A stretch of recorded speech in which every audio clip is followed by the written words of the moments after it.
personally, before the interview tips, so in my life I was today calculating definitely more than 500 interviews.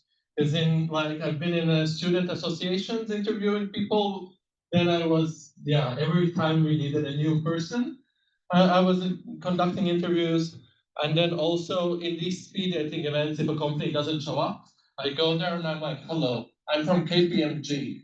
I will interview you. And then I pretend that I'm from them and I just interview them. Yeah. And today, I think I'm gonna not try to talk for too long. I think let's get practical. Let's talk to each other. And meanwhile, while I am talking, you can immediately ask questions. I want this to be very active discussion. And based on how many people were approaching us before this, which was super high energy thing, by the way. Definitely just shout out things. So late on Friday, we need energy to keep on flowing. But let's try to think about how we're going to the interviews. So, first question, how many interviews have you been to? And obviously, we're not going to shout it out. So, who has been to 0 interviews? Okay, couple of people. Who has been to less than 10 interviews? Most of the people. Who has been to more than 10? Well, one person is in between, like around 10. Okay, good. Okay, then I'm a bit less stressed because I was like, oh, this is going to be so obvious. But even though most of the things are obvious, they still make sense. And why so? Because in the end, the person who is on the other side is having a conversation with you in a structured format. So it would be strange if interviews wouldn't make sense as a tool to get information from you, you know? But funnily enough, even though everyone likes in corporate world interviews are not a good method for evaluating people. There's been a lot of research, and it always shows that extroverts get like higher things. Beautiful people also get higher scores, which is like totally irrelevant in a way. Also, just honestly, any other culture than the culture which is interviewing is also getting like biased. And someone's gonna look at you and they're gonna be like, oh, why is this person sitting like this or doing it like this or that? And maybe it's a cultural thing, maybe it's just a person's thing. And most of the people, even if they know that they shouldn't do it, they will still do prejudiced decisions in their heads, which is very annoying. And there are better methods, like tasks, exercises that you give to someone. One of the best methods to actually hire someone is to make them work together with a colleague of yours. But in reality, people don't do that, or they do it after the first interview. Although sometimes, most of the time, interviews are made to spot the red flags. Honestly, especially if we make 5-minute interviews, either on our job platform or on speed dating events, like you cannot really see whether someone is genius in 5 minutes. It's impossible. But you can always see that the person is terrible for the job. And like if you're like, especially if you're hiring for technical roles, you ask, oh, so what do you know about this system? The person blanks out, doesn't know anything, and you say it's not stress, but it's just the person doesn't know. It's like, okay, good, thank you. Or there's a couple of interview questions which are made just to trick people into seeing their reactions. And if they get super angry at a recruiter, well, most likely it's not a good thing. Most likely you don't want that person in your team. Anyhow, even though interviews are not a good way to evaluate people, let's do just that. So let's quickly go through the basics. So before the interview, I'm going to talk about Latvia. First of all, pick up your phone, because most of the companies, especially for entry-level positions or for more basic positions, whatever, they actually call you on the phone. And if you're not answering, they will simply not reach you. They often don't send emails, instead they call. I don't know why. Often it's because they want to ask additional questions. A strange, maybe irrelevant example, maybe irrelevant. We work a lot with KFC, and they have said to us that they need to call because for women you cannot have prolonged nails. So if you have that, you cannot work at KFC. And they ask whether you're going to remove them or not. And for men, you cannot have beards. And so they ask these specific questions, whether you also know which general location the places are at. Often, yeah, depending on position, they're going to ask about languages, whether you know Latvian, etc., etc. But still, we have to know. Second thing, and it's just because so many HR people have complained about international people, mainly, unfortunately. But yeah, do not trouble people outside their working hours. In Latvia, we're very strict about it. And if you call to anyone at 11 p.m. or even WhatsApp them, it's seen as very rude. And just please don't. Third thing, already after they have invited you, you arrive. So this is shaky. Okay. So the third thing is research the company beforehand. That might seem obvious, but I've had people who come and they're like, "Yeah, I want to work for the position." I'm like, "Which position?" And they're like, "The one open." I'm like, "Which one?" And then they're like, "Sales?" I'm like, "You meant marketing?" And the person's like, "I guess." So it's not the best image when you don't know what you're applying for. And even if you are like applying for many jobs at many places, you still for every single interview you have to be prepared. You have to know something a bit more about a company. And if you can tie your values to the company values, whether these values are true or fake, well, then it's very good. Then obviously dress decently and be on time. And by decently, I mean, yeah, just like on your good days, maybe not sweatshirts. You don't need to full on formal attire, just like most of you today. Actually, I think that's totally good. And being on time, I'm a person who's late myself usually, so I'm late for everything. But job interviews is one thing where you really shouldn't. You should be there like 5 to 10 minutes early. Then you wait 3 minutes till it's time, and then you can call to someone or knock on some doors or something. 2 to 3 minutes is good, and it's awkward to stand next to someone's door for 5 minutes. But honestly, that's what I recommend. Because yeah, if you're late, it just shows that you do not care enough. And there could be traffic, there could be something, but you could always plan in advance. Or at least if you're late, always let them know. And always be sorry about it.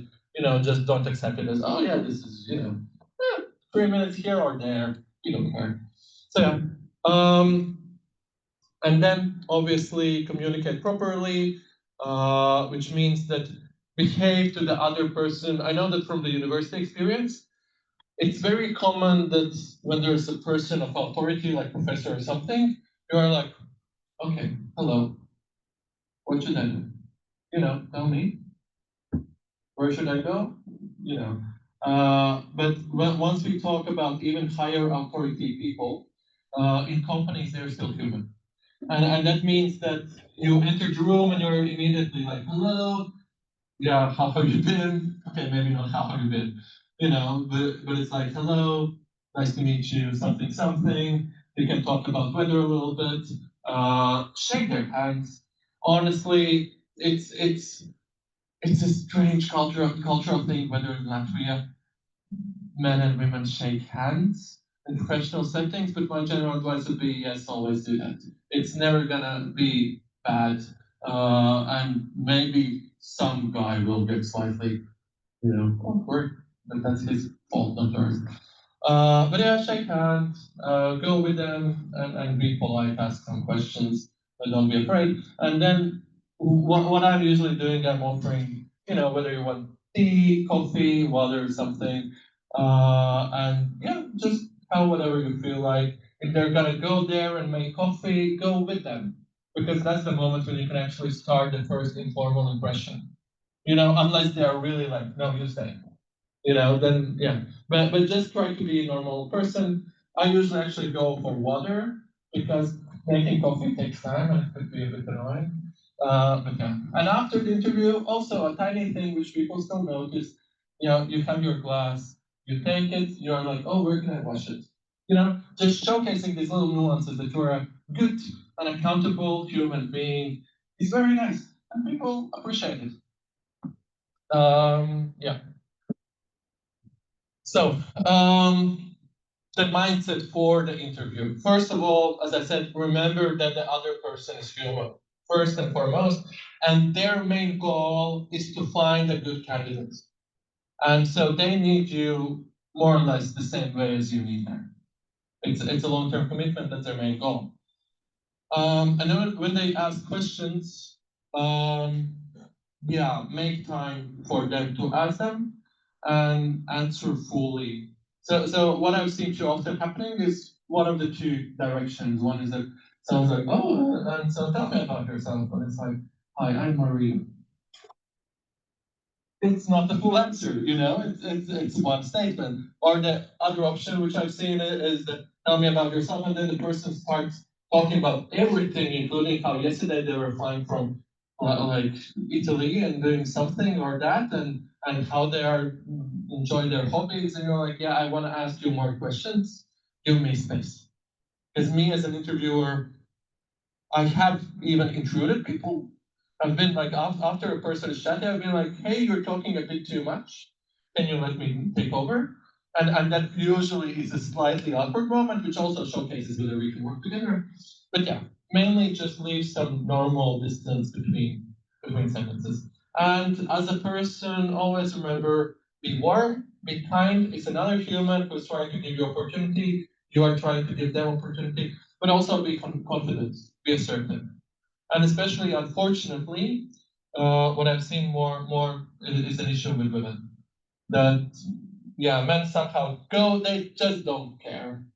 And women are much more like, okay, I'm gonna downplay my achievements a little bit. I'm gonna, yeah, just try to not be too visible. And just be confident. Um, yeah, during the interview, when the question is asked, answer the immediate question. But that's a little trick that I learned from radio interviews, that people usually actually don't care about your answers. They usually care about interesting story or some kind of like beneficial piece of information. So if someone asks you, I don't know, where did you study? And you haven't done a lot of studies, you're like, yeah, I did a bit of studies like at RTU or something. Whilst on the side, I was working and doing internship there and there and there. And so you're adding some kind of additional layer of information. And yeah, don't expand into like 5 different topics. And if you have something very relevant, just answer the topic. If you have like 2 or 3 degrees, just go for them. But if you don't have much to say, just switch into something other informational, something beneficial. Yeah, take the time to think if needed. This is what I see very often, that people just try to blurt out the first thing they think of, and then it's awkward and strange, and they get confused themselves, and it just ends weirdly. And also, instead of stopping the sentence in the middle, being like, okay, this doesn't answer the question, they just try to go around how the situation of their, I don't know, like being stylish and having these type of trousers ties back to being a team player, you know, like these very weird structural sentences. And yeah, please don't do that. And beforehand, my recommendation is take your time. You know, always like 3 seconds before each question makes a lot of sense. Especially if it's not your native language, because for most of us, English is not our native language. Like structure the answer in your head. We'll be like, okay, so you're asking about my education. It's like, okay, I think I should talk about my high school. I think I should mention this and that. And then I can expand it. Okay. And then you start talking. And that just yields much better results. Don't overthink, because I had the problem when I was like 20 going to interviews. People ask me some things which are like, how can we know that you're trustworthy or whatever? And I go into this very analytical, I'm like, you can never know if a person is a trustworthy person. You can only see it based on the actions, and you haven't seen any actions based on, you know, it didn't go well. I didn't get any of these positions. But yeah, just answer normal human sentences. I had a problem. That's why I put it there. And adjust your language towards the HR person, especially because, as I said, English is not our native language. If you're gonna see someone who's much more from businessy side, who has spoken in English a lot, you can use more complicated structures of sentences, talk about synergies and potential corporation benefits and ROIs and stuff. But if you go to someone who hasn't worked with people that much, then you're like, I am very happy to be at this place to apply for your job instead of you as an employer and me as employee. Yeah, just simple structures actually work very well. So adjust it towards the person, and I think that's gonna be good. So, and the last thing, touch a couple of cultural differences. Obviously, it depends where you come from. So in general, in Latvia, similar as a lot of like Western Europe, I think there is less hierarchy. And yeah, if you come to an interview, people are not gonna judge you. They're not gonna belittle you. They're gonna just talk to you as with any other person, and treat them the same way. Depending on it's good in English. There's no such problem. In Latvia, we have this formal way of saying you and informal way of saying you. In English, we don't. So just use you, obviously. Second thing, I think we are a bit more direct, and direct answers work well.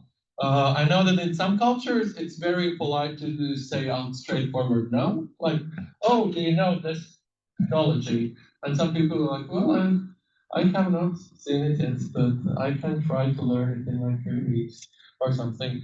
But in reality, it's like, no, I haven't, but I can learn it, But immediately start with no or I don't know. In the age of AI, there's an interesting trick that sometimes for coding remote interviews, people are confident that you use AI, so they want to test that you actually know something or that you don't know. And what some recruiters do, they ask something that you definitely shouldn't know. Like, oh, you're applying for a software position, like, oh, how is this specific backend language connecting to this and that? And if you're using ChatGPT, it's gonna answer you anyways. And therefore you're showcasing that you know a bit too much, and therefore you're showing that you're not a real human when you're using ChatGPT or something like that. Anyhow, but saying I don't know, I know, I'm definitely easy answers. And third thing, which since we just talked, and it's very complex situation, how in Latvia we feel about bragging or minimizing your achievements. Because yeah, in an interview, you kind of are on the top of the level in bragging that you do in Latvia, but in general, we try to be very humble and we try not to, talk too much about what we've done.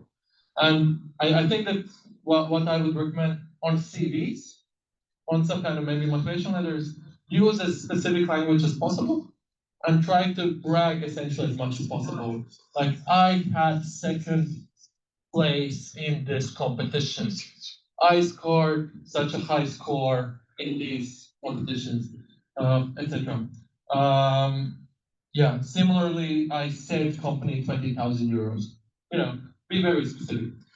At the same time, if you go to an interview, they ask, oh, have you had any past? I'm sorry, guys. Oh, push. Jūs esat šeit vai ne? Please continue, sorry. Sure. Okay.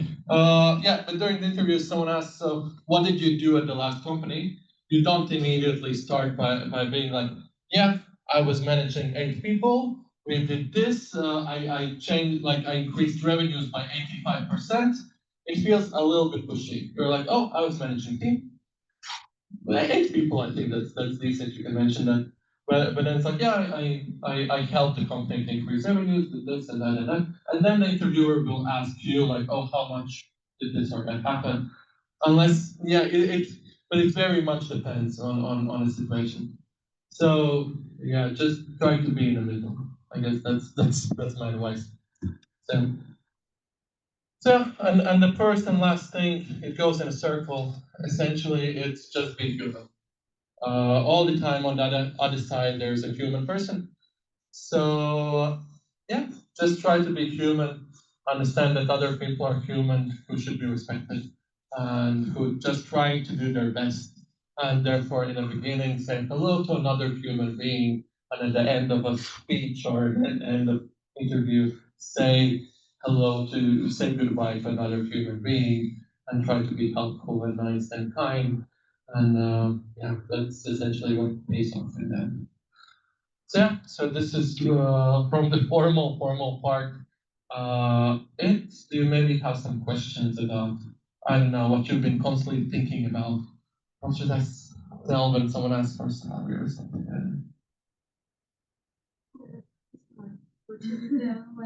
When someone asks you about salary? It's a tough question. So it depends on the situation, etc., etc. In Latvia now, people need to showcase the salary range. And so for most cases, I would say, I saw your salary range, and I think I'm like well suited, or I think I have slightly less experience, so I'm aiming for the lower range. And you're like, yeah, I fit within your range of salary. That's one option. Other really depends on the place. If you're going for like very enthusiastic type of person, and like starting as a junior in a tough place, you can be like, yeah, I need 800 euros to survive, and otherwise I'm willing to work for you as much as needed, you know. But that's less. But in general, I would say give them an interview. It's like, yeah, or some kind of point of pass. One could be like, yeah, I would want to have between 800 and 1,200, or yeah, in my past position, which was less skilled, I earned 1,200 or something. But honestly, most cases stick to their range. Say that you're in top of their range, in the bottom. You can as well say that, oh, it's currently hard to say. Just offer me an offer, and that's also fine actually. Yeah. Yeah.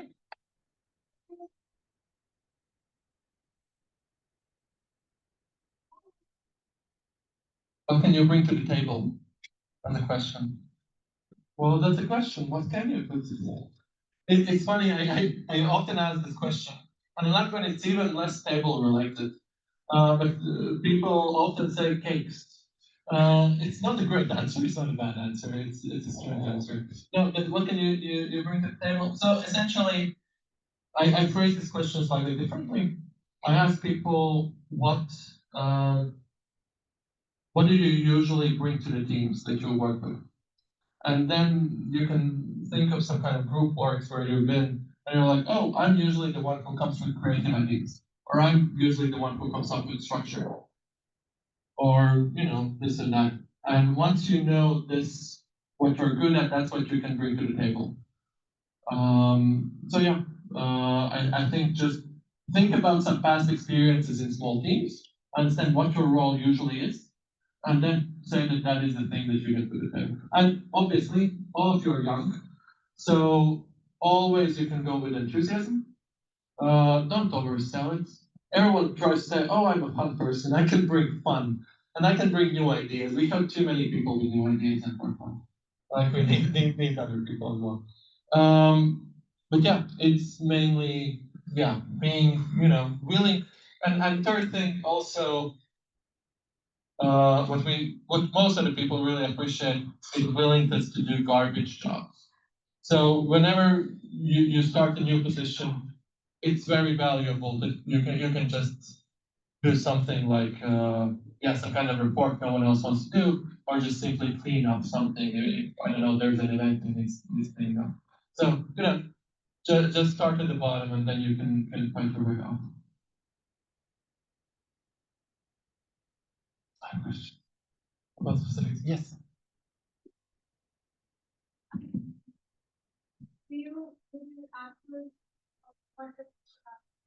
Yeah, they ask about your weaknesses.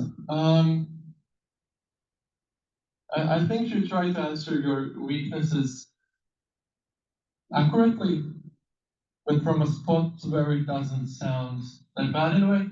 But it's kind of usually usually it's not like things which can be easily changed. You know, it's like, oh, I'm a dirty person, or something.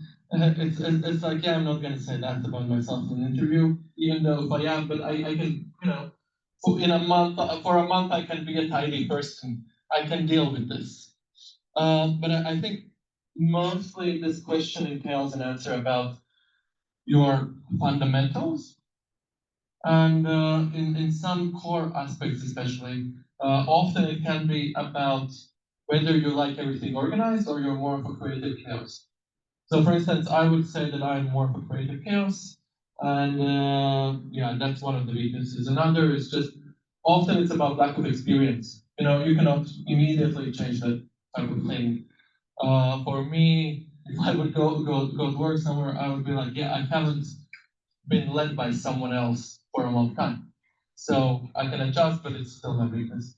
So I think trying to understand the bigger picture about you, something fundamental, which can be both strength and weakness, is yeah, big. I know a lot of people answer perfection, and I think it's a good answer. And then I ask also, what exactly is the weakness about your perfection? And they're like, well, yeah, I just like doing things well. And the thing is that perfection is a real weakness. I hate that most of the people I have it at work because people spend their time inefficiently. They want too much control, etc., etc., etc. But if they just say, "Yeah, I just want to do good, things good," it's a bullshit answer. So yeah, I don't know how to. I also have a question, by the way. Yeah. So, what do you think about like if we answer about this like weakness question to the parts like what we are improving currently? Can we answer it like that? Yeah, weakness question can be answered about what we're improving, but it needs to be an actual kind of semi-weakness. It cannot be like, oh yeah, I'm trying to get even better at Excel. Currently, I'm advanced. I want to become master. My weakness is that I'm only advanced in Excel. You know, it needs to be truly something like, oh, in my past job, I had these situations that, yeah, it was hard for me to find a way to work with a team, or I don't know, my Latvian is not that good when I'm trying to learn, and that obviously, yeah, showcases. But yeah, don't try to sweeten the question of weakness. I think saying out loud things which are your true weaknesses that you truly know about yourself, maybe prepare in advance, understand who you are, because that makes you much more human, that makes you much more reliable.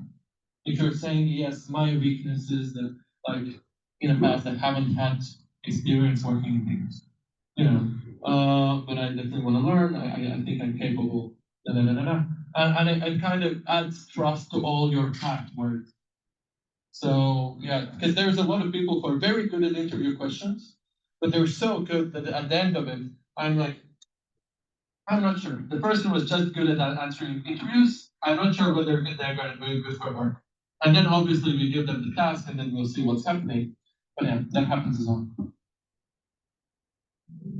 Yeah. What's your suggestion when it comes to them asking about personal things? So whatever. So about personal things, questions. I think there's a couple of options. Questions why they're asking and what they're asking.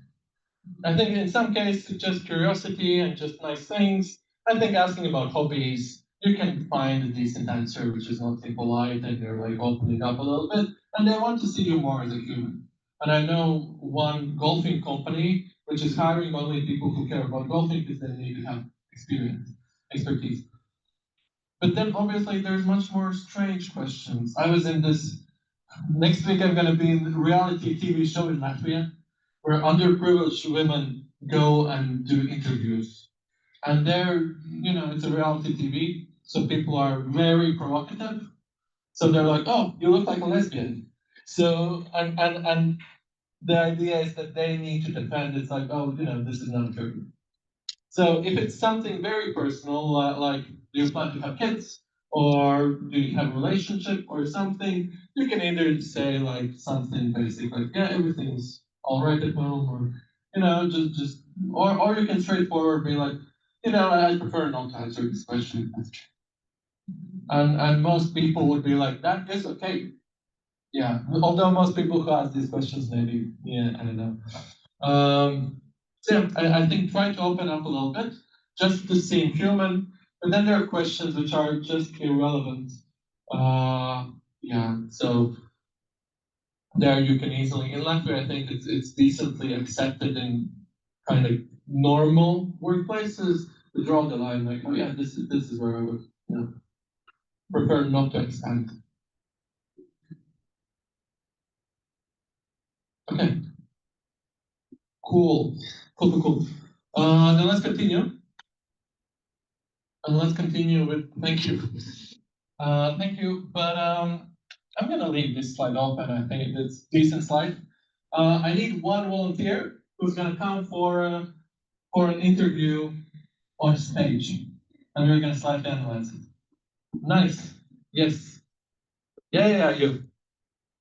Perfect. Awesome. So, yeah, come here. So the idea is gonna be very simple. Afterwards, you're gonna do interviews among yourselves. But today I will be interviewing Insu. Like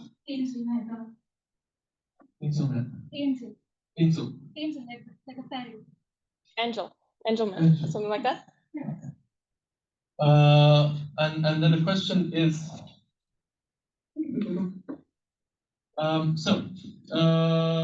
I really hate fake interviews because most of the things are so fake that people see that it's fake. So we need to come up with a good backstory. So what are you studying at the moment? Computer systems. Computer systems, good.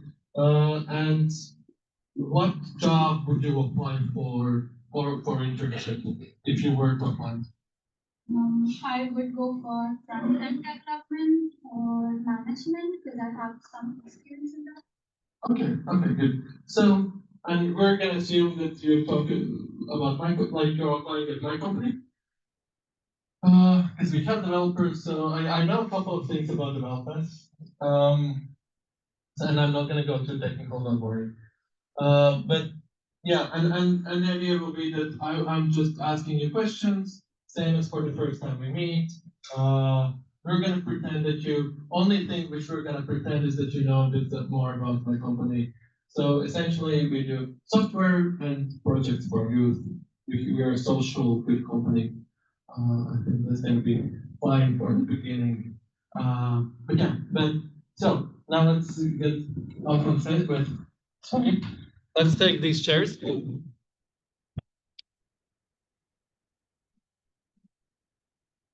Yeah. Maybe a bit closer for the camera. It looks great, don't worry. Yeah, this as well. Yeah. How you can manage? I will. I will have these questions that I prepared. Oh, and before that, what are just because most likely you've sent me your CV, right? So what are the most impressive things from your CV that I would have seen in the past? I have 2 websites that I've worked on, and they are online now. And I have some experience in marketing, management, social media marketing. Yeah, and I have this state level chemistry Olympiad winner. Okay. And where are you from? India. Which city? Chandigarh, Haryana, North India. Okay. And have you studied there as well? I've studied in India. I did a year of bachelor's in computer science engineering and electrical engineering, and then I came. Okay, and the last question to prepare for a fake interview. On a level of being incredibly nice, being my normal self, or being a complete asshole, where do you want me to be while conducting this interview? Incredibly nice. Incredibly nice. Okay, yeah, let's do that. Okay, so let's start by being on the stage. Okay. And now from now on, yeah, we haven't had this conversation, my memory is erased. And we're meeting, well, this is a bit unusual setting for an interview, but otherwise everything is gonna be as in an interview, and also microphones are unusual. I usually have these microphones. Okay, 3, 2, 1. So, hello. So I think you do want tea, water, coffee. Water would be. Okay. We don't have water. Can you arrange water? Yeah, of course. I am the My secretary. colleague will bring it. Yes. Yeah, sit down.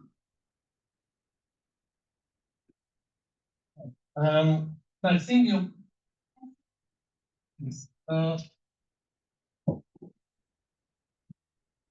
Did you mess today?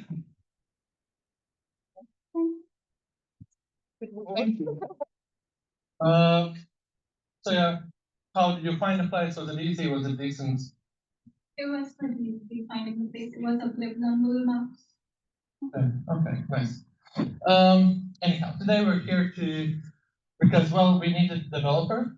As you know, you saw the application, and yeah, we had recently a new project, so we need a new person. In general, we have like a 12-person team. 6 of them work for projects. 6 of them work for IT. Then there's me, the 13th one, and I'm the founder of the company. I will also at the same time take some notes. Also, yeah, today I'm going to be conducting interview alone. Usually I do it with a colleague of mine who's typing it down, so do not be afraid that I'm just looking down at sometimes. I hope that's fine. In general, about our company a little bit, yeah, we value honesty, we value growth, and candidness. So, yeah, talk fully, freely, and do not stress at all. How stressed do you feel at the moment? On a scale of 1 to 10, I For would say instance. 6. 6. Okay, that's decent. I hope I think together we'll make it through. Okay. So first question, I think, yeah, this is gonna be a very quick interview. I think, yeah, I'm gonna ask quick questions for, instead of 30 minutes, for 3 minutes, and then you can ask some questions back. And afterwards, yeah, we can look at the assignments that you developed. So, first question, if that's fine with you, yeah, can you maybe tell a little bit about yourself? A bit of a cliche interview question, sorry, but yeah, it's the easiest you can do. So I'm Angel. Currently, I'm studying at RTU. I'm pursuing my bachelor's in computer systems engineering. I have some background in programming and management. After doing a year of university in India in the same fields, which was computer science, and electrical engineering, I had the opportunity to intern for a company, and they basically did travel, and they needed a website for their travel management and providing these services to people. So I helped them with their website development, with HTML, CSS, and some of PHP, basic languages, but they needed a basic website, and we got it live in 3 months. That's it. Okay. And what was your specific position in these projects? So I know that you know these languages, spell, CSS, PHP. So what was your role? Were you like, yeah, were you leading the project, or were you much more just coding front end, or how did it look? So I initially joined them just as a social media manager, but they needed program developers too as they were looking to launch their website. And I informed them that I have some experience with HTML, which I learned through university. And they told me that maybe I can help them design the front end. So that is where CSS came in, and I worked on that with them. So I was just helping them get the design. And do you know React language? I am not that familiar with React, but I would like to learn it in the future. I am trying to get my JavaScript skills up. Okay. And yeah, looking at our position that we posted, so what was the thing which kind of motivated you to apply? What, you know, what made you feel good about this? Hopefully. I like the company objectives that they were trying to do good for students and job seekers, and also I felt that my past experience aligned with the roles that I required, So I felt that I would be a value to the work. Then an important question, if you would be a fruit, what kind of fruit would you be? I think I would be some sort of Indian curry food because I have a lot of funds to me once I get motivated. If I get motivated to do the work properly. Yeah. Okay, and what kind of fruit would you be? Yes. Mango, because I love mangoes. Okay. Good. Okay. And the last question from my side. Well, and then a couple of practical ones. So, if you would join the team today, what would you bring to the table? I would bring an experience in being able to work in teams and collaborate in teams. Also, if there is a requirement of people who have experience with CSS, I can contribute to that. I have great communication skills from what I can tell. So that is something that I bring to the table. Okay. And you said experience working in teams. How much of experience have you had? So I've been volunteering ever since I was in high school. I volunteered for Riding Hood, Robin Hood organization, which is an organization in India which gets food to impoverished people. Apart from that, I was a part of the school council. I was the school council speaker in my high school. In university, I was head of the event management club and again Red Ribbon Society, which is a society against HIV/AIDS. Okay, so in years in total, how much have you had years of kind of doing teamwork? I would say 4 years. Okay. Cool. And then the last question, what kind of salary would you want, ideally? Since this is a beginner position and I wouldn't be able to work full time as I'm a student, I would say 600 to 700 euros. Okay, okay. And how much time would the studies take for you? Like, how much would you be able to work in a week? I would be able to work at 20 hours a week if that is possible. Okay, and do you think it's actually, is it optimistic or realistic? 20 hours a week? I would say it is a bit optimistic, but realistically, maybe 15 hours a week because as it is my first year, we have a relatively relaxed schedule right now.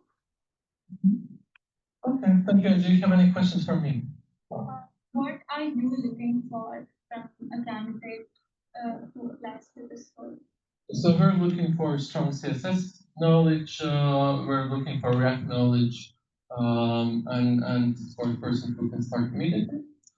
So in general, yeah, it's nice that you're a team player because we care about our company's values a lot. But yeah, the main thing is the technical skills. So I think that afterwards in a technical assignment we're going to see, and that's going to showcase the most. Okay, thank you.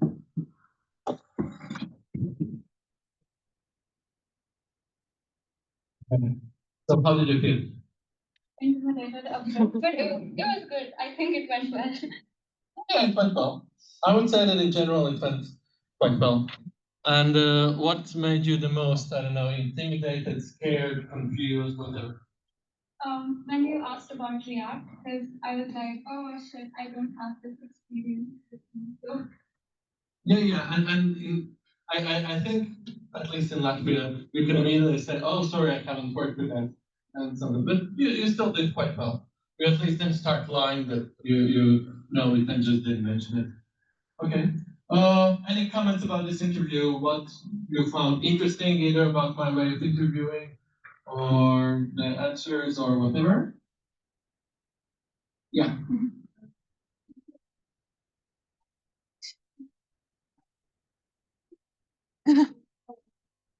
This was 5% nicer than usual. Usually I'm very nice as well, but I was trying. at some point I remember, oh, I should be nice. So I was like, oh, let's do that if that's okay. You know, these type of things. But it's similar to how I usually interview.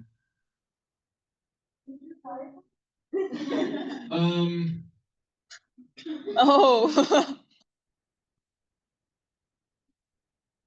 You know, it really, like, as I say, I honestly said that it would depend on technical skills. If you're searching for a technical position, those languages are relatively basic, relatively core. So it really depends whether a person has worked a lot in these languages or not. But based on the interview answers, there was definitely no red flags which would have gotten you out. Yeah, so that's good.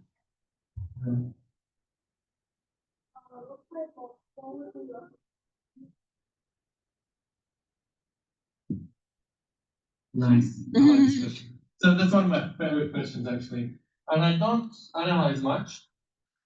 That usually is a question where most of the people just say, oh, mango because I like mango, or banana because it's so versatile.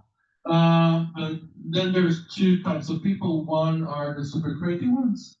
And one time I had a person, I don't remember the fruit, I don't remember how, but it was something like cherry because you can put it there, and there's a metaphor about cherries and it suits me. And I was like, oh my god, that's great. And that was in a written form, so I immediately invited her, despite not having experience for the interview.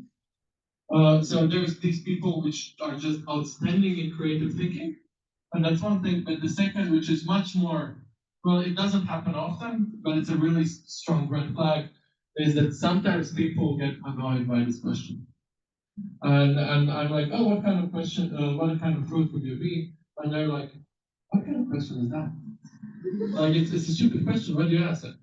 I'm like, well, sorry, I'm interested. It's like, it doesn't showcase my qualities. I'm like, well, but I'm still asking it. It's like, what kind of product would you be? I'm like, well, you can ask me after the interview. And then, it's an immediate red flag that someone is not willing to adjust, adapt, but they're just like, either aggressive or confused or want structure too much. So it's just about answering normally and seeing whether people get confused, whether they blush, whether, what happens when you put them slightly out of the usual situation. Okay? Any other last things? One thing that I want to mention, I'm not sure always companies do that, but I always try to do is in the beginning to tell people what are we searching for in a company, what is our company about, because for me as an employer, I actually have to sell you my company as well. Often you would go to 3 or 5 interviews, and if I showcase myself well, then it's more likely that if we like you, you're going to come to work with us. And even if you don't like, if we don't get you hired or something doesn't work out, you're still going to recommend us to your friends. So this is the cheapest employer branding, just talking openly with a person. And also in the end, it's usually nice to have questions, some real answers, so stuff like that. So good, awesome. Then let's move on to the third part. I completely am unaware of the time. Can you show me the? Perfect. And precisely on time. Exactly where I want to be. Yeah. Thank you. One more time. Round of applause. Lots of applause. Yeah. I give this to you. I turn it off. Okay, now what we're gonna do. So we have prepared these little. Oh, there's camera now. We have prepared these little sheets of questions. Honestly, these questions are just random questions. They're not the best. They're not the worst. Any question can work and works. I think what I usually actually do in my real life when I ask questions, I try to have a semi-structured way of asking these questions because then we can compare people against each other. Like person says, oh, I have these technical expertises, and another says these, and we're like, okay, this scores better. But at the same time, I often get some kind of a strange feeling about the person, Either that person has, I don't know, has some arrogance, or that they are not as experienced as they say they are, or that actually they care about the fact that they're going to be in a lower position than in their last job, or something which triggers me, and then I ask additional questions regarding that. It can be about Excel, like what do you use dollar signs for in Excel? It was in the last interview. And it can be also about like, oh, how do you deal with people that you don't like? When I'm curious whether this person is not defensive and starting arguments. So these are just questions. But still, it's some kind of a point of view. And take these questions, take as well other questions, but the idea is that we're gonna interview each other in pairs. And like in that sense, because it actually gives a lot of kind of understanding being from the interviewer's perspective as well. You're like, oh, I'm asking this question to know about this, or I'm asking that because of that. Or I feel awkward asking them. I always feel awkward asking about salary, by the way.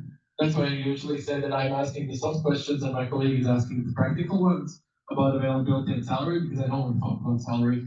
I want to be the good policeman. So anyhow, yeah, we're gonna give you each a sheet of questions.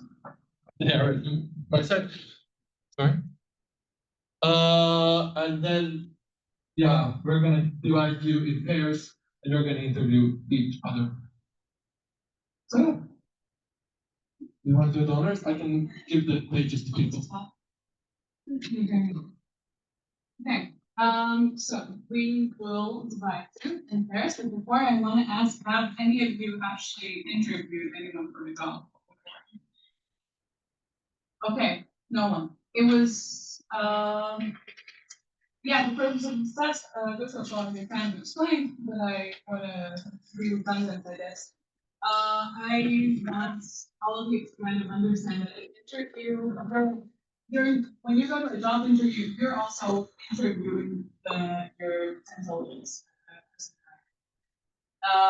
And as Visas mentioned, it's very important to kind of understand yourself and who you are and be prepared to answer like certain types of questions, like what to bring to the table. So we just want you to practice, and we want you to practice being able to like talk to a person and understand that not only are you really scared and nervous, potentially maybe you're not. I know I'm very nervous sometimes, but also when it was my first time job. I don't have as much experience as Visas, but I also had to do it one way.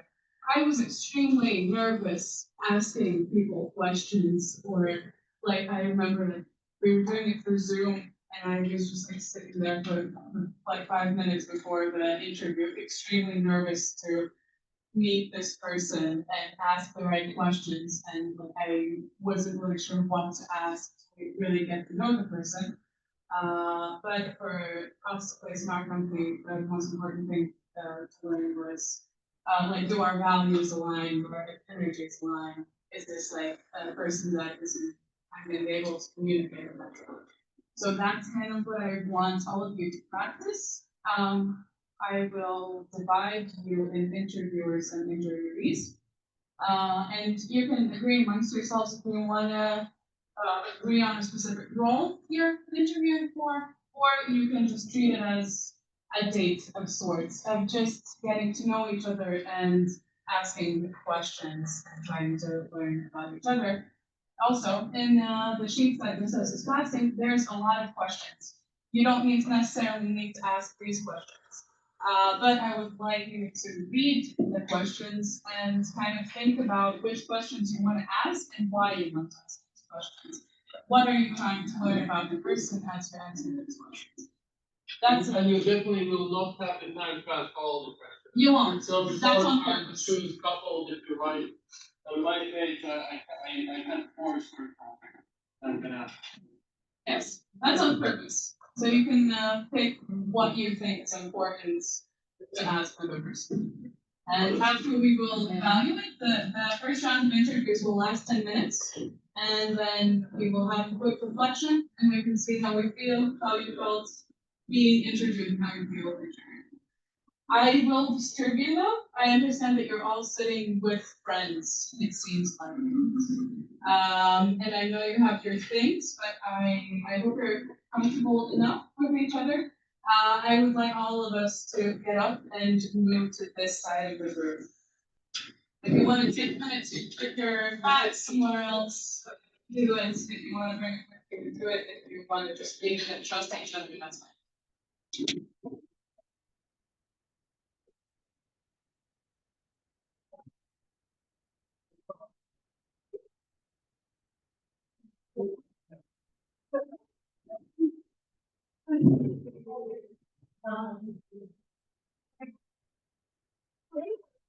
Alright, I was thinking for a second. Next round. Sit.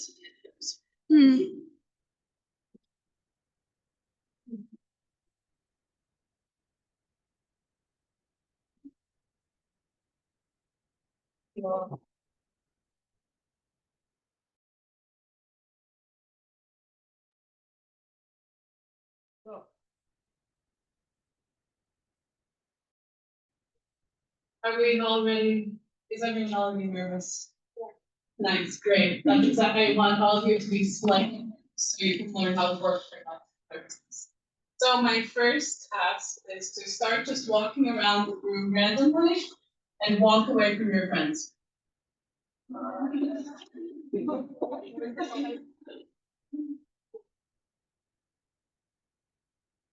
Okay. Stick up the face a little bit.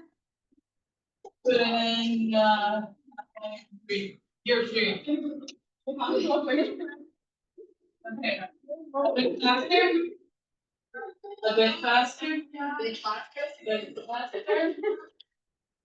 Okay, stop.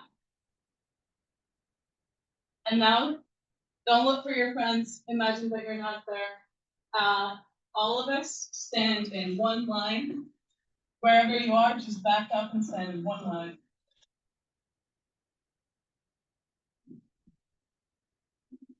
Okay, this go back. I want all of you to be in one line. Okay, count. Yeah, Two steps forward, man.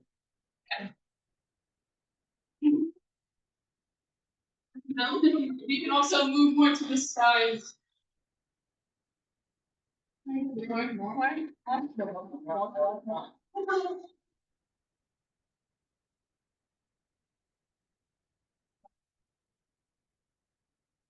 Does everyone have space? Yeah. Okay, great. So now we're gonna learn how to count to 2. The way this goes is you say one, you say 2. You say one, you say 2.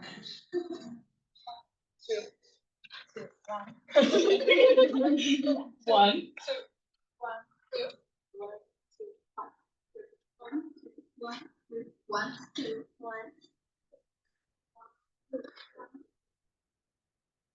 Okay, great.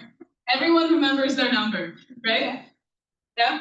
Okay, good. I didn't count how many of you are though, but we'll figure it out. Okay, so number 1's raise your hands. You are going to be conducting the interviews. So everyone who said the number 1, I want you to sit down in your office, please. Only number 1s.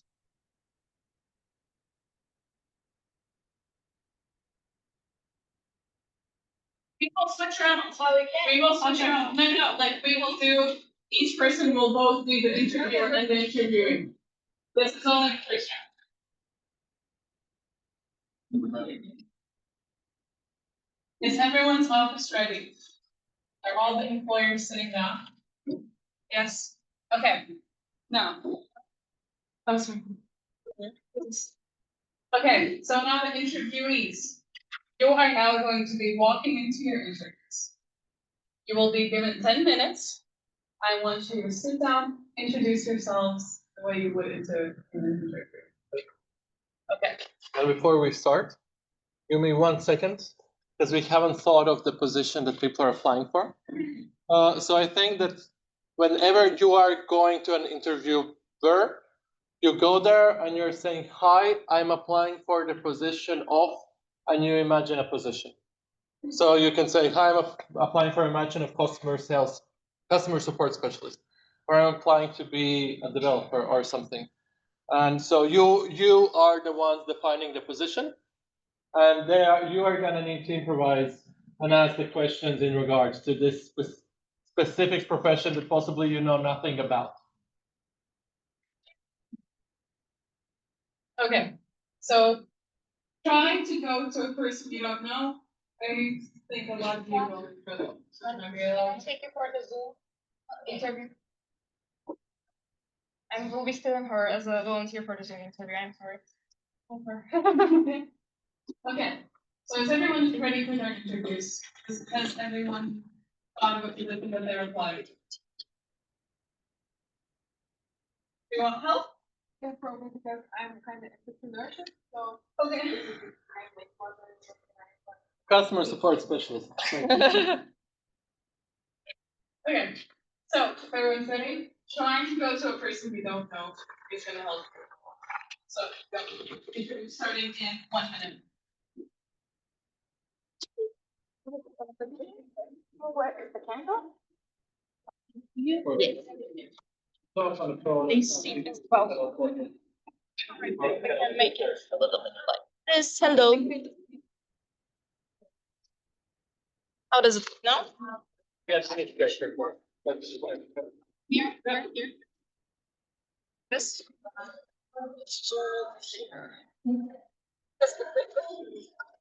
It looks weird, but it's normal. Yeah. It's normal. It's normal camera, I think. I hope you hear us. I think yes. So your interview is all about. But I'm happy to be here. So, Hello, my name is Nadia. Yes. Today I'm applying for X company and project manager. okay. So tell me more about yourself and why you're interested in this field and our position. Again, let's start with my name. My name is Nadia. I have studied in Interreg Technical University, and I have finished my bachelor's as a technical translator. But don't let that fool you, because I have a lot of experience in project management for CeMeWE. I have been a project manager assistant. Also, I have participated in a lot of activities, including student parliament, and I have worked in team and management. Okay. What role do you usually take in a project? Leader, organizer, analyst, or problem solver? Leader, because again, I think as a project manager, it's important to take that role. And I just really like to take the control in my hand. And at the end of the day, I find myself leading the group, even though sometimes I don't want it. What kind of fruit would you be and why? It's a kind of hard question for me because I don't like that much fruits. But I think I would be something a little bit flexible, like a banana. Because with banana you can do a lot of things. You can eat like a normal fruit. You can also bake like pancakes with it. You can do banana cake. You can do a lot of things with it. So yeah. That's great. And where do you see yourself in 3 to 5 years, and how does this position fit into your plans? I see myself again working and climbing the career ladder as a project manager. For now, even though I don't have a vision for 3 years, in 1 year, I at least want to finish one project, which could be a good addition for my CV.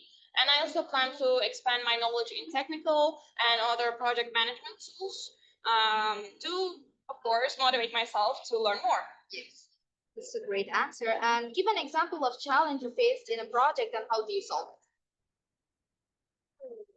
Again, a good question. I am personally, even though I haven't considered myself as a creative person very long time ago, right now I understand that I'm very creative and very flexible. Let's say it like that.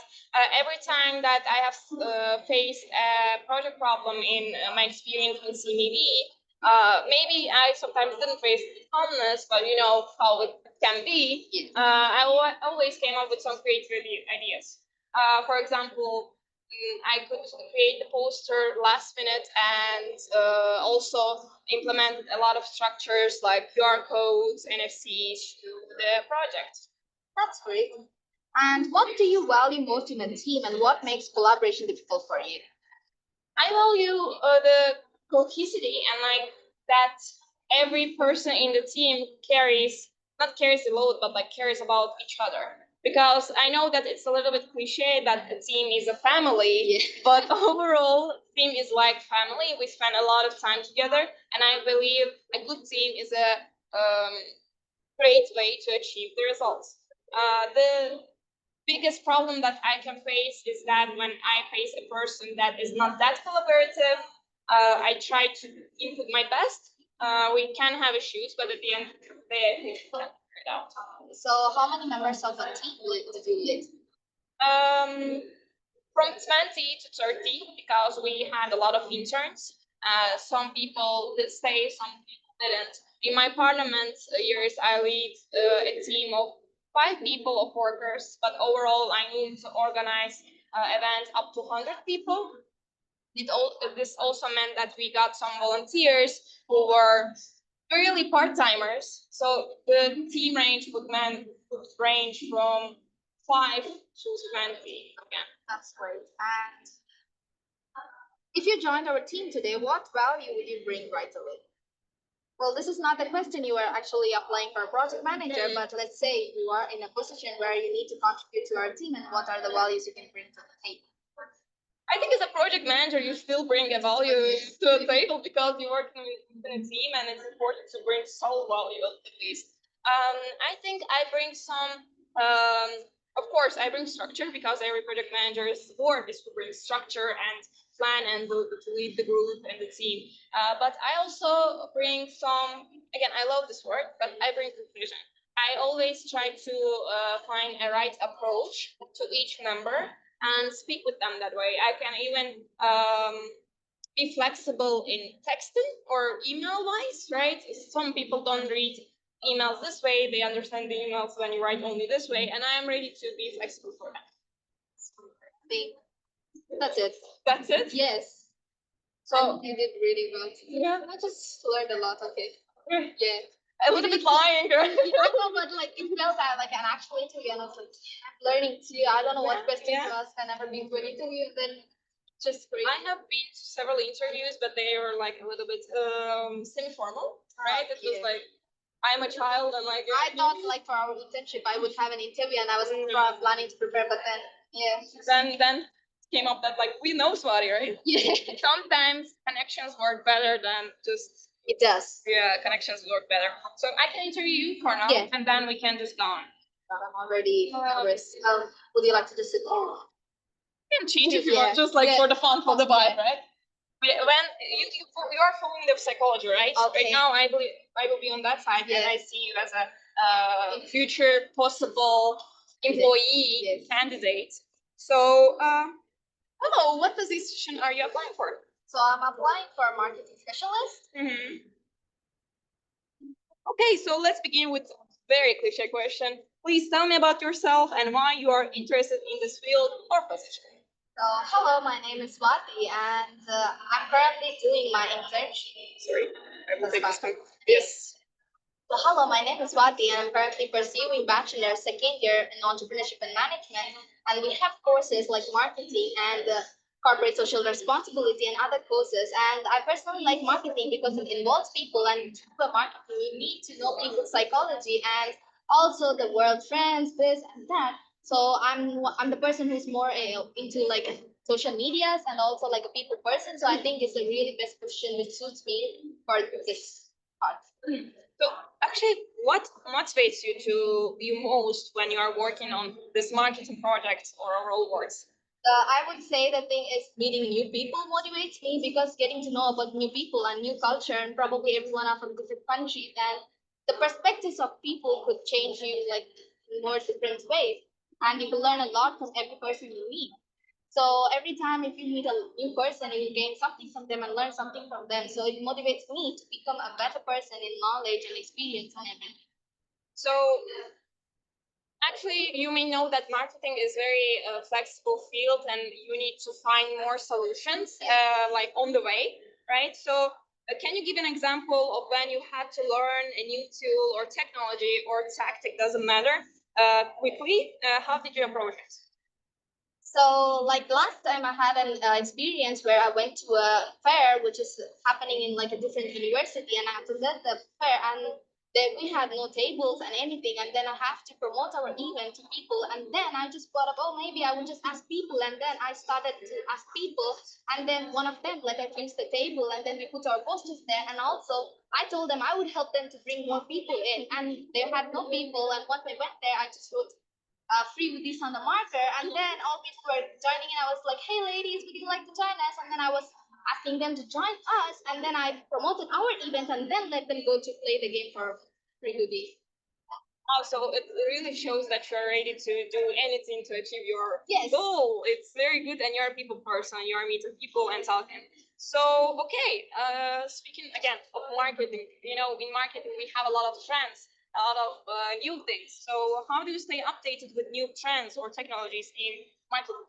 So the important thing I would say is once you need to learn about the trends, you need to be the person who are active in like social media or also going to events, fairs, or attending many workshops and stuff, so you can actually learn what are the trends and how does it work. Sometimes the trends we think are trendy are not trend anymore, so you need to always be on date and maybe ask opinions from other people and what would they love, what would they not love.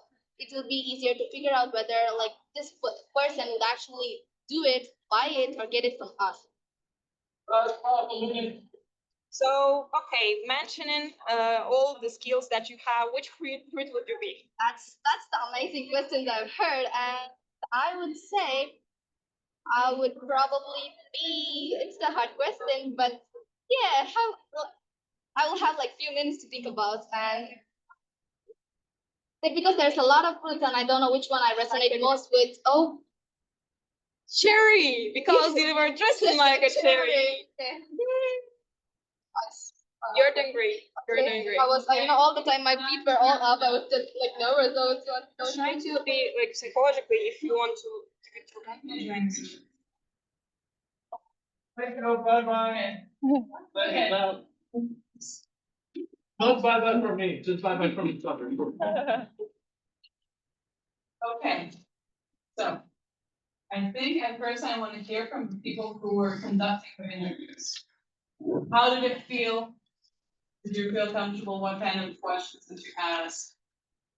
Raise your hands. Who's ready? Okay, you. I think it felt much more nicer and we can say what you were to ask the questions and you on the other end of the table you have the one who you answered and yes. What was your favorite question that you asked? To be honest, I really feel like around like okay, number 8. They just found time that the work was not What did you learn? I learned that my like the girl that I was interviewing knows how to balance it out, but she was the one who always to ever directly confront it, but she was the one to like back up. Okay, so did interviewing your partner help you understand like how you would answer these same questions? Yeah. Okay, good. Anyone else? How did you feel? How did you feel? Also, I think in companies I shouldn't interview people because I got lost in questions. I don't know what to ask someone. She answered the question. I forgot what the point of question was. So I'm better. So you got lost in the questions.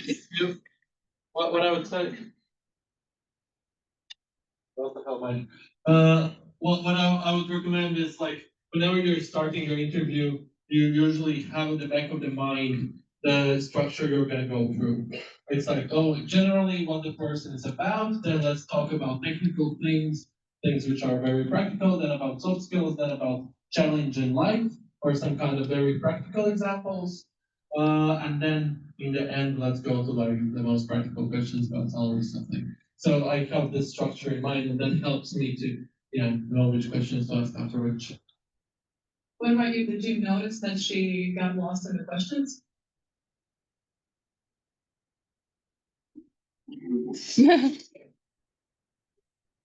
Notice.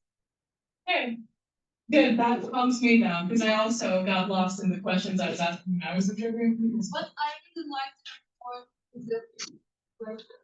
To design your ideal product, what would it look like and what would because she started talking about the problems with the things in pool, like they get wet, and you have to take it to the home, and they're very heavy, and there should be some kind of steam in the pool that help to dry them there.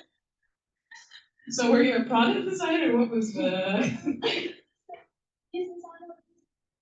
Nice.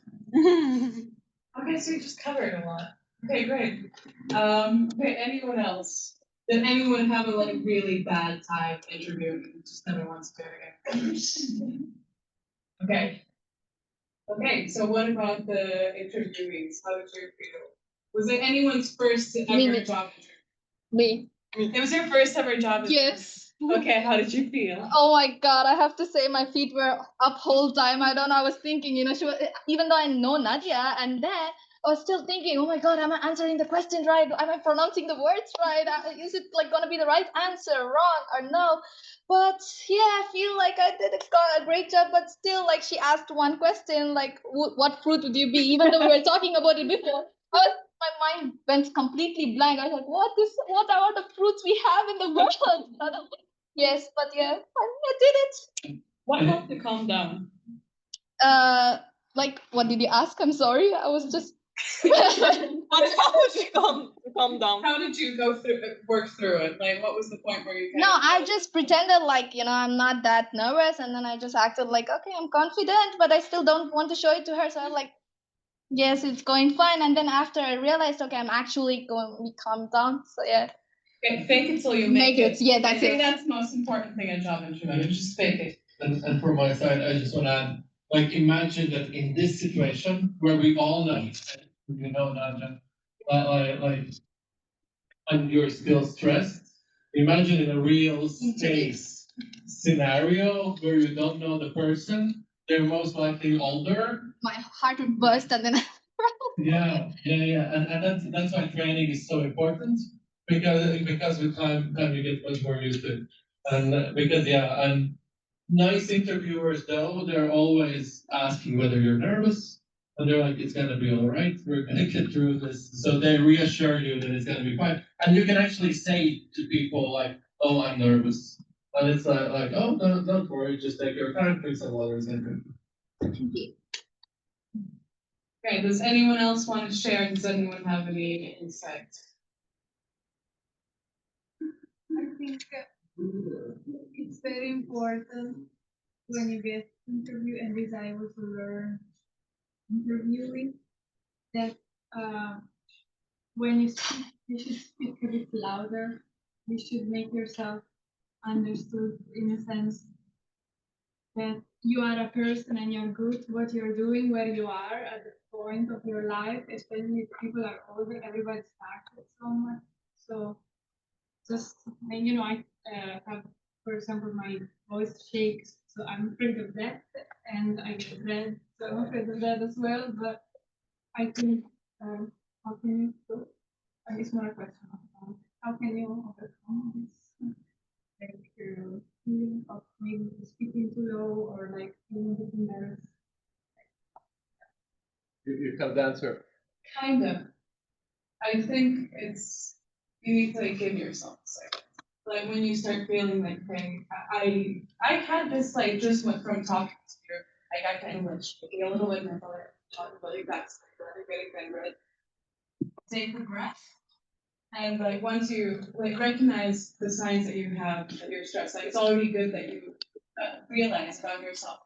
Get a bit red and nervous. Just like recognize the things that you do when you're nervous. Recognize that you're doing it, and just take a breath. And yeah, like Gustav said, you can say, "Oh, sorry, I'm nervous," and like take a second with the person that you're talking to. Just acknowledge it, and it's not a bad thing to acknowledge that you're nervous. Yeah, because we're not taking for work. Like your position will not be getting interviews. So, that's not really a requirement to be good at interviews. But yeah, and second thing, I thought you were going to say thank you till you make it. I thought that's well.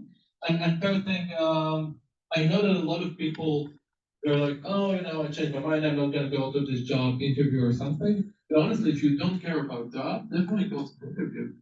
Because that's even better, because then you can really go there and get experience. You don't want to screw up your best job option. You want to start, like, if you're applying for jobs and 4 positions invite you, then the best is if the first one is the one you care about the least, because you can go there, you can just chill, talk, and then for the second, third, you're already gonna feel much more confident. And like honestly, from one interview to like second, third, fifth, like the confidence grows exponentially. Also, you seemed very confident. Like if you were interviewing me, I would be. But okay, if no one else wants to share, we can move on. Oh, yes. Far away, but I was in the church and what I think.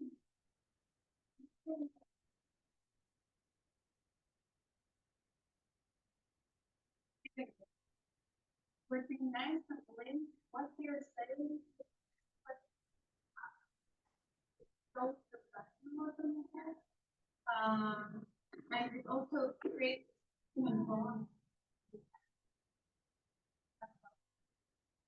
Definitely, if you can get, from one question to naturally flow into a conversation, that's honestly the best. The person's like, yeah, I had this struggle, da da da da da. And it's like, oh, what are your? I often use this. I say, oh, you already sketched it out a little bit. Maybe we can go deeper into your struggle. So, what is your weakness or something? And that makes it much more humane. And yeah, exactly as you're saying.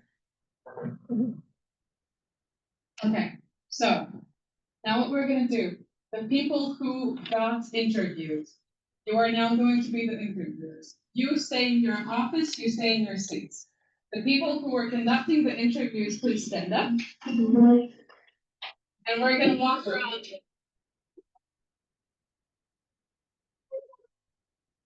Guys, I will also ask one lady to come to me to speak here. I will be interviewing that lady in front of the camera, with my phone or don't worry about the camera. So if somebody wants to join me, please come up here. Thank you.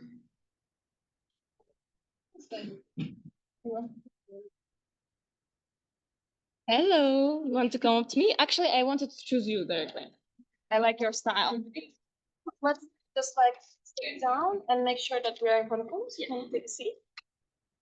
Yep, I think I will just move a little bit here, more, no. Okay, So, pick up hello, nice to meet you, I'm Carol. Okay, let's speed it up. No, you're fine for today. Faster. And stop. Now, find the person that you weren't with before.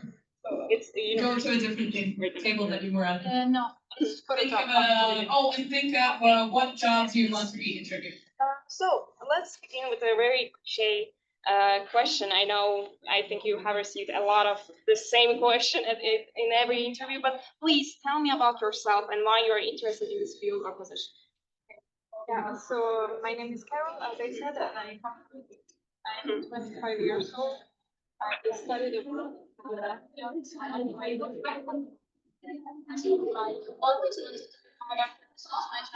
child, especially for gynecology. I know that field allows you to go some specializations as well.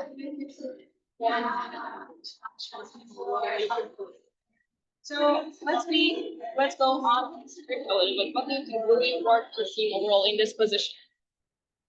In this position, really work in a team. Yeah. Are you planning to? Absolutely. I'm very to the limits and now like the rest of the team that I do not have that much here. And I'm actually looking forward to learn more from experienced team members and to also arrive at their point. So you would like to get inspired overall from this job. So then, what do you think within a team? Which role will you play? Within the team, right now, what I can offer is motivation. Getting experience because, as I said, I just finished my study now, and I enter the world of working right now. But I can offer motivation and willingness, willing to learn, and just like I'm not afraid of. You have the enthusiasm, Yeah. by the way. Yeah, it's great. But what do you think? Which role would you play overall? I think you have at least some projects within your university or maybe other experience. Which role? Okay, so as a role that I'm actually doing is for the residency that is 5 years. So I'm planning to complete this 5 years residency and work during this 5 years. Other roles that I am actually aspiring to are also academic roles where I can do my research studies, maybe also together with other doctors and other team colleagues.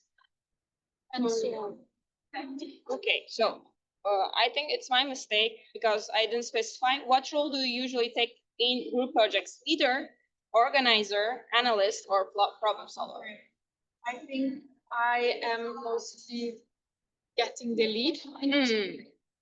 I am not scared when someone else leads me, and I'm, as I said before, also willing to learn from that have more experience. But I like putting myself in a Leader position. yeah in a position also a bit that is out of my comfort zone. Therefore, like leading with a bit more responsibility. I'm not afraid. Have you had any experience within this leading position? Can you describe it? Yeah. Is it okay that I go off the script? Okay. So, This leading position I can describe, for example, when I worked in the field of statistics and inequality for my practical rotation during university, and I had a lot of open field in South Africa because of lack of hierarchy. So there I could choose my own role and where I could set me, and there I I was able to make also mistakes because that's I think something that eventually everybody's going through. definitely. As a leader position, I guided other medical students that started after me. And yeah, as I said, I made certain mistakes and I try to tell them how Learn not. from them. Yeah, and Learn I from them. was also particularly careful in telling them how to avoid them. So you are a great mentor then. Don't say tried. I think you even from the first look, I think you did a great job. So can you please tell me how do you handle pressure overall under deadlines, overall pressure in life? I tend to plan a lot. Therefore, this helps me under pressure to have my schemes, to understand what I should do and how should I prepare better for, especially for planned situation, but stress also can come from unexpected situations. Definitely. And therefore, again, it comes to the fact that I do not have that much experience in this field, but I am willing to learn, so I'm not afraid of this stressing position to come and also to learn out of them and to improve how to react. Okay, so as a person, I am also asking to a person, what are your strongest skills and what kind of task would you prefer to delegate to others? I would start with what I don't consider the best out of me. That would rather have someone help me out. I do not necessarily need to Delegate? someone not to delegate, but that someone does something that I don't want to do because I'm willing to do pretty much everything because I want to learn.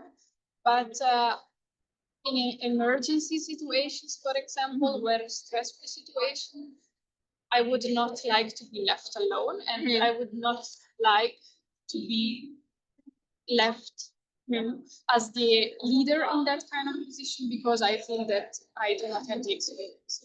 But how about your strongest skill? My strongest skill, I would say, right now, it's my most motivation to start and also that I want to learn as much as I can from this. I'm not scared of long hours. Yes. I'm not scared. I think I really see that you are very, you have the drive, you have the motivation, you are interested. We have the framework now.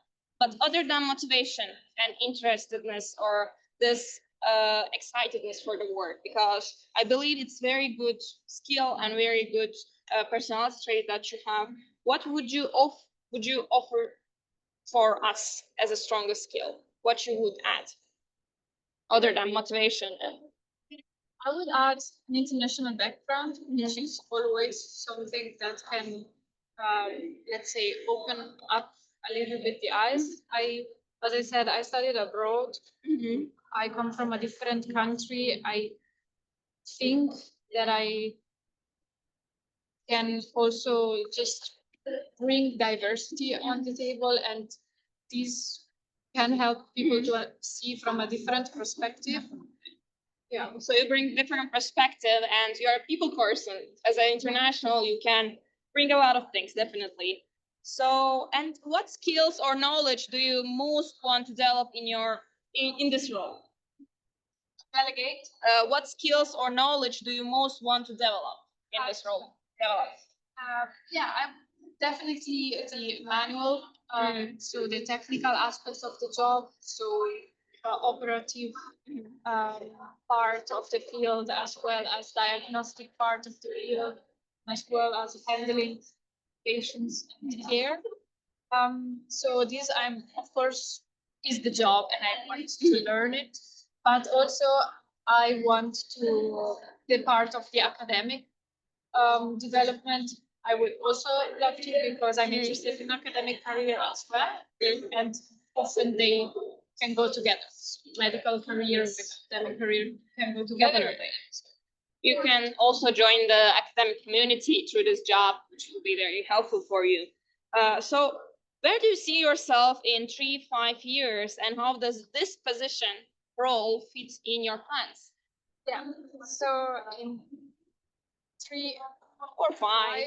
I think so. 5 years will last the residency. Therefore, in 5 years, I hope that I will be finally an attending doctor in obstetrics and gynecology.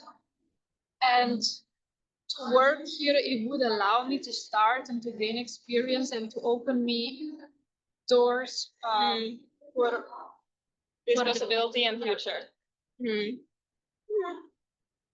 And how do you plan to keep learning? Because you are mentioning that you're motivated to learn, you want to know more things, technical stuff as well. So how do you plan to keep learning and to learn everything once you have started work with us in this position, in this role? Once I start working, then I will have my work schedule, and therefore I could organize my free time into individual studies. Then, of course, like protocols and responsibilities requires individual study. So you would like to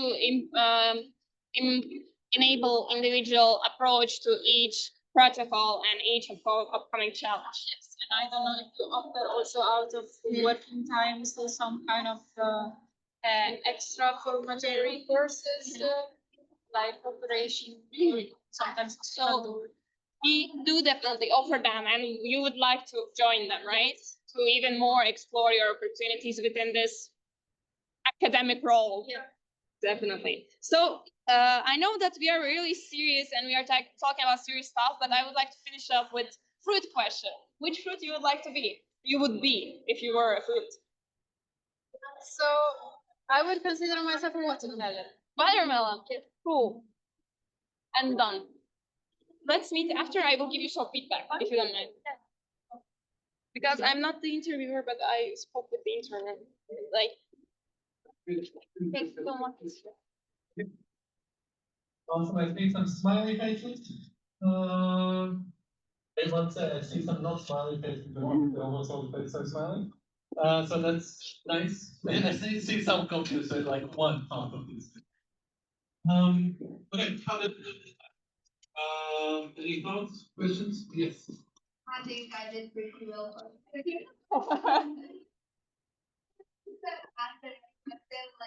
more professionally without getting too much nervous because I already answered those questions to Nadia, and then this time the questions were more than what I expected, and I almost answered everything you did. That's all. I just did some things like which I did in the past, like currently I'm doing, but I mentioned it as I was doing in the past. So yeah. Yeah, practice makes perfect. Exactly. Nice. So I think I like being interviewed more than interviewing someone because I think job interviews is the best place to trace yourself. Definitely. Yeah. So I felt more comfortable too because that person had been in my position in some years, like prior to his knowledge to this position. So I felt not that nervous. But I'll see in the future in my real job interviews. Yeah, if it actually is. That's interesting. I think most of the people like conducting interviews more, but I'm glad that it's this way for you because it's likely you're gonna be interviewed more than you're gonna interview people. Yeah.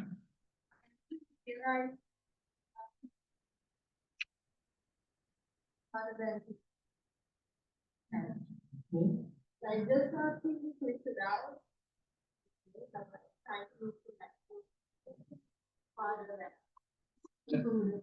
Yeah, making smooth is hard because there's a couple of things. Also, I heard Nadia was asking one question, being like, what do you expect 3 to 5 years in like very in this kind of robotic like 3 to 5 years, and it's like yeah. I was nervous. Honestly, yeah. But that's the thing. It is hard to kind of make yourself human when you're focusing on things, and then like I've had a situation. I'm like, okay, this person is telling me about this. I'm gonna ask. Next question is gonna be this about the skills, and then the person shifts and it's like, oh yeah, my best skills. I'm like, so yeah, and that's why often when we conduct interviews, we do it to two people at the same time, because one person is writing it out, and another person, and also covering up if you screw something over. Another person is kind of fully engaged, looking into eyes, communicating, and not distracted by anything else. Because you need some records as well. Yeah. Okay.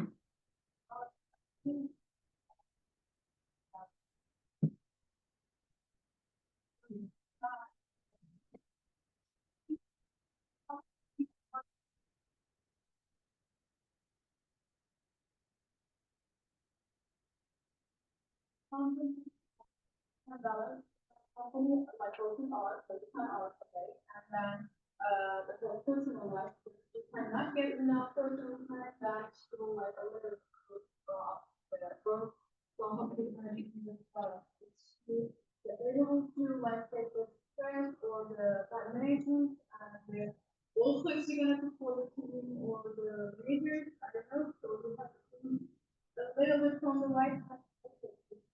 But it's still nice and more. Yeah, that's one of the things, as I said, why I hate to take interviews, is that, yeah, you don't think about the real company. You're not like, oh yeah, my company.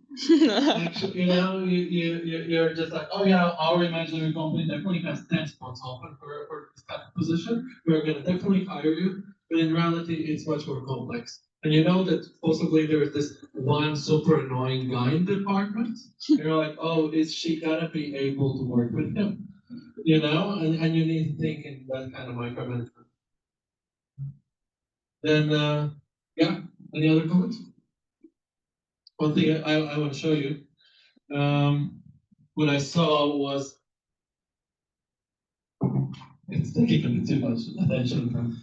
But yeah, there are a couple of people, both as interviewers and interviewees, and some of the, especially interviewees, sitting like this, and being very quiet and like you're gonna interrogate me. And then obviously most of you were just sitting like this, like with either elbows on the table or not.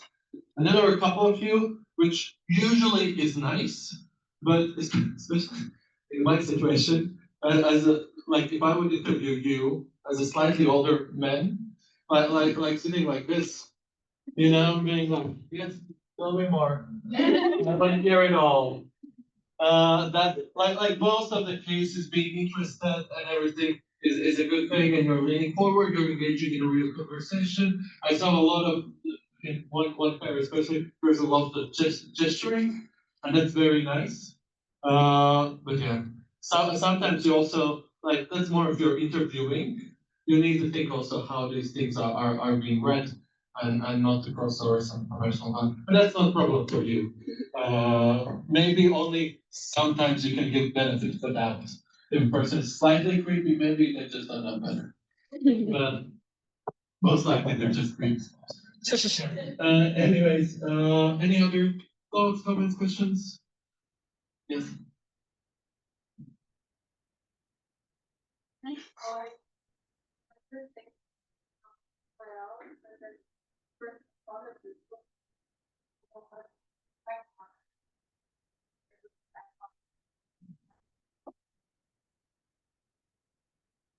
Yeah, it's hard, and especially like if you're, I'm repeating slightly myself. If you're doing an interview by yourself, you're typing down the answers, you're not looking at the person, and it's awkward. And I'm typing without looking, and it's still awkward. It's still slightly awkward, you know. I've had people being like, "Wow, that's very impressive, but a bit strange that you're typing without looking." And are you really hearing me? I'm like, yeah, yeah. But yeah, that's why two people when you interview someone is the way to go usually. Oh, and when you prepare for the interviews, no one does it, but it's never a minus if you have your CV with you, some kind of additional thing. Like if you have like a little binder of what you need for this position, it's never bad. It's never bad to offer like, oh, do you want to look at my CV? Like it's super profesh, and I will be like, yeah, it's fine. I saw it online. But someone else is gonna be like, wow, this is a very, careful person. They know what they're doing. So, okay. Any other thoughts, feelings about being interviewed, about interviewing someone? Last two people. I want to hear, and then let's call it quits. Yeah, I'm a better being that. Why do you think it's like that? I felt more comfortable and open. I was focusing on the question, so I didn't really have time to be worried about anything. I didn't have to do it like the interviewer. Like when you're an interviewer, you have to listen to him and think, what question should I ask next? I shouldn't really skip what he's saying, but I really should think about what should I ask next, and it should be connected to this. But I don't know how to do this, and this awkward silences weren't there because she was much more better. Yeah, I think interviewer has to be much more structured. And at least that's the feeling. That they're like, oh, I need to leave this conversation. I need to. Also, there are these micro things. Most likely, you notice that whenever a person is telling too much, you're being like, just like this, like looking like, and you're waiting the person to stop. And now when you do it, you can see also when the interviewer interviews you, and it's suddenly like I usually stop taking notes when the person is talking too much. I'm like, this is a detour, and yeah, and then yeah, but the structure is still super important when you're giving answers. So it can also provide false sense of security that someone asks you questions and you're just like, oh yeah, I've done it. Because yeah, sometimes maybe you're not structured or something. Okay. Yeah. Yeah. So I can get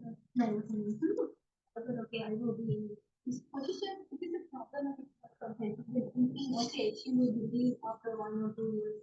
Yeah, they will not consider. Yeah, this long-term future question. Yeah. Yeah, it's super tricky, but I actually don't like the question of 3 to 5 years. But I much more prefer like what is the journey in which you want to grow, in which you want to be long term, and that's essentially how you should also give the answer, because like yeah, in 3 to 5, like no one knows what's gonna happen. Like you can grow super fast, you can grow slow, you can get fired, like you can start your own company because you have genius idea. But it's like, yeah, I definitely see myself in a yeah, more strongly in the field of marketing, possibly like in a role of like already managing projects. However, like possibly more in communication or there or that. But like just sketching like a rough picture instead of being super precise. That's I think the way to go.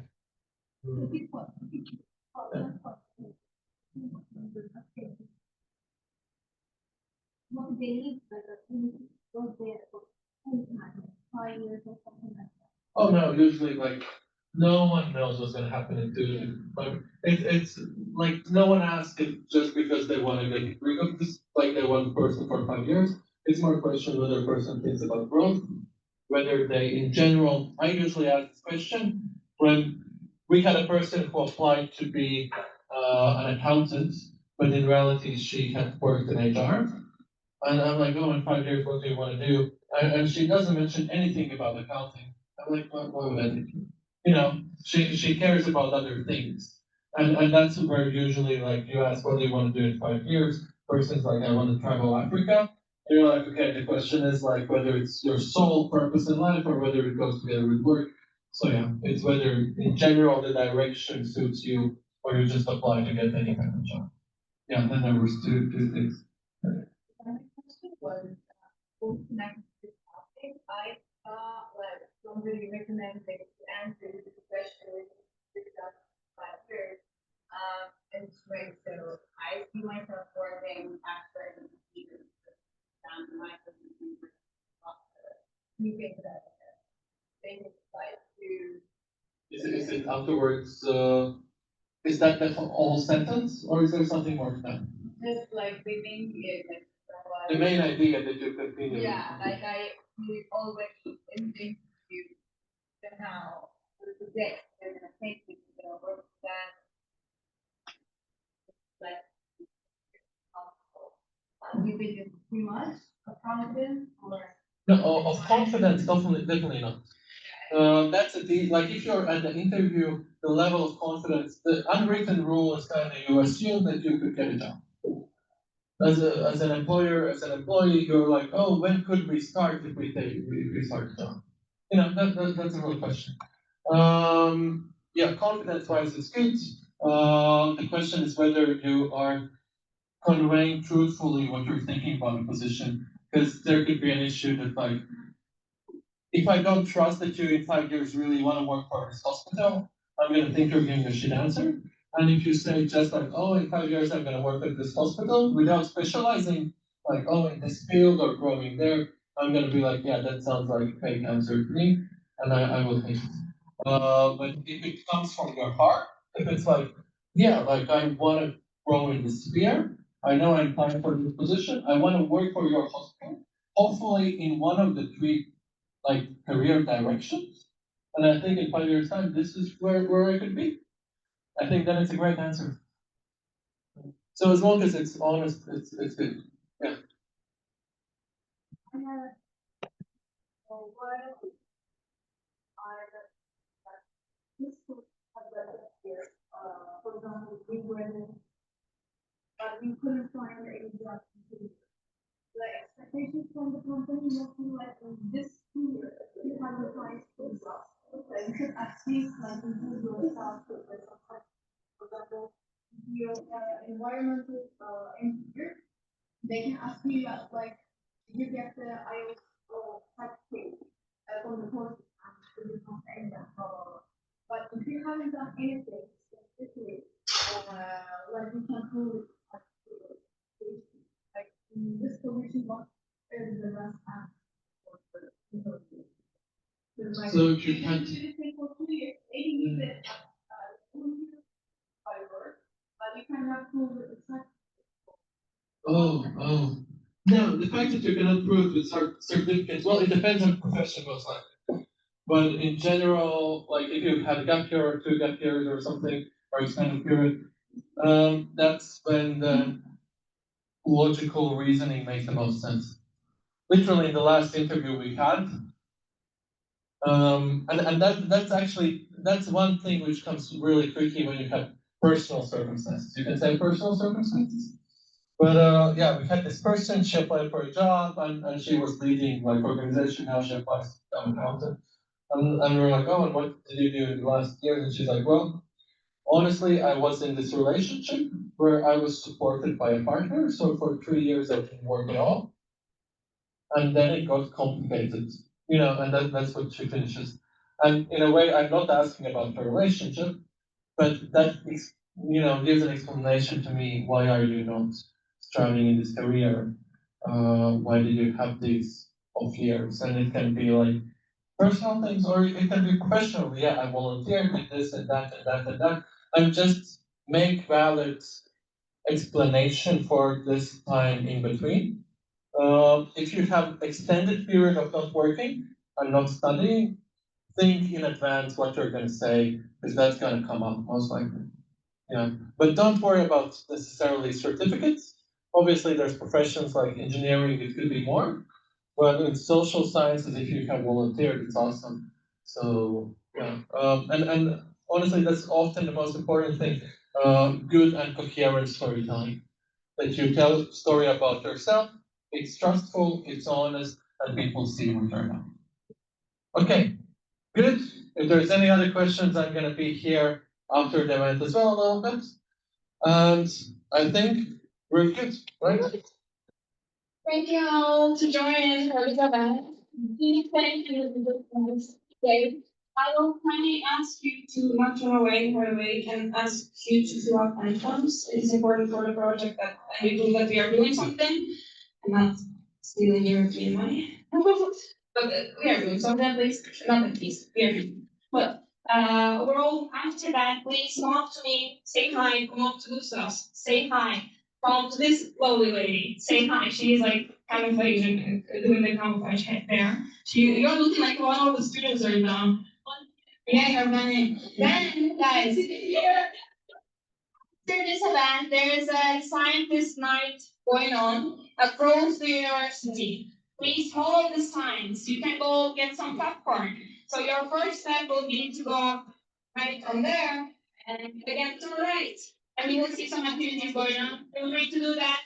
And see you on next event. Thank you. Also, one more thing. If you want to take your LinkedIn photo here for CV or LinkedIn and professional photo portrait, please come up to the photo station there and Roshan or photographer will take a photo of you. It's a good one for CV, LinkedIn, maybe even passports. Maybe I'm joking, but just professional. Thank you guys. Thank you.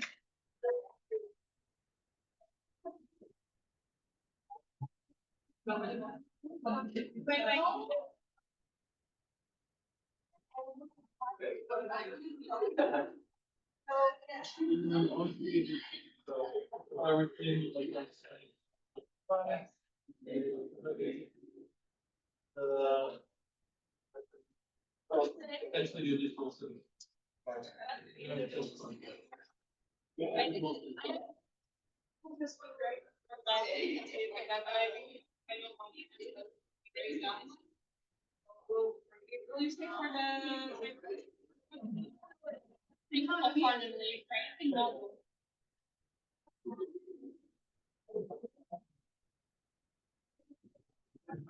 Thank you, y'all, for joining. See you next time.